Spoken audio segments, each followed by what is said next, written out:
Gentleman from California, I think, was the first one up. Thank you, Chairman. The silence. I want to talk a little bit more about the silence. I'm going to invite Professor Raskin in on this.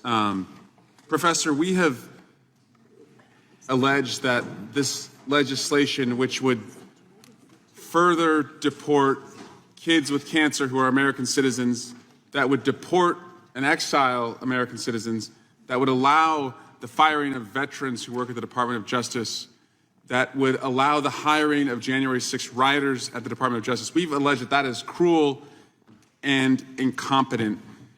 My colleagues across the other side have said nothing.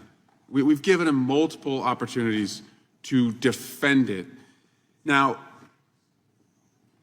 I do my CLE, my continued legal education, but I'm a little rusty. I've been here for 13 years.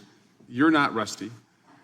In the law, I remember something called like an adoptive admission.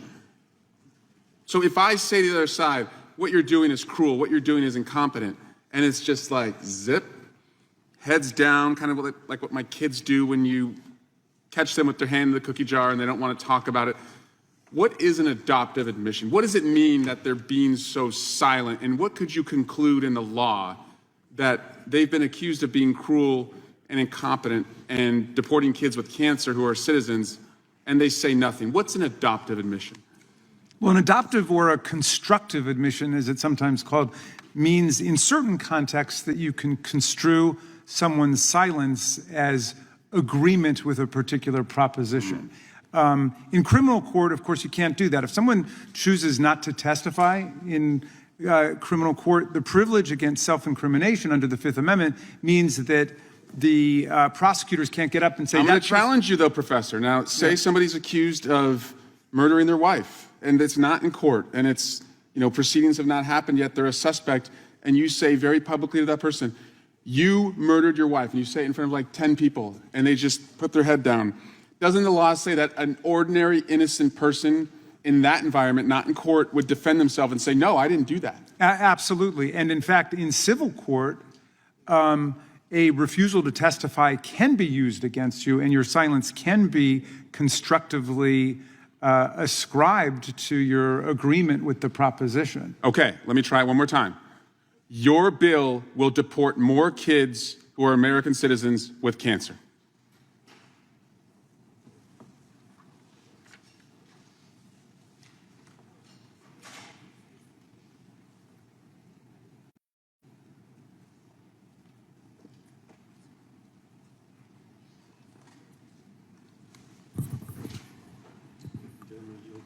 I don't think they want to answer that.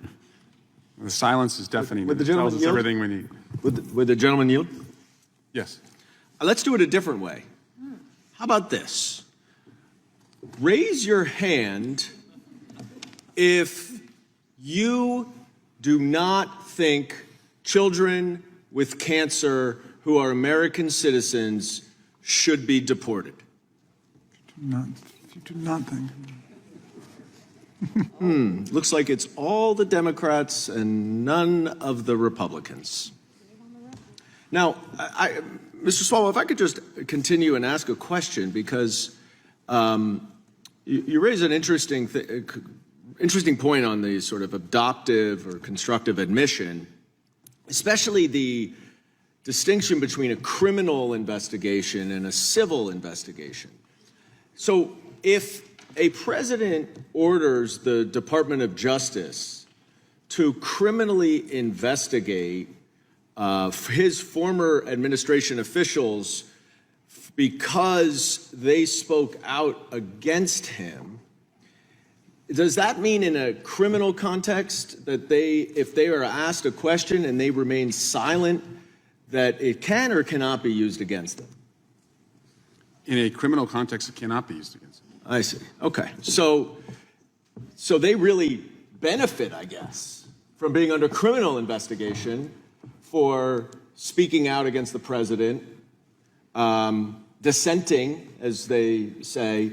So luckily for them, and I guess unluckily for our colleagues over there who are not under criminal investigation. They could just speak up and say something. They could, and they don't get. Okay, thank you. I yield back.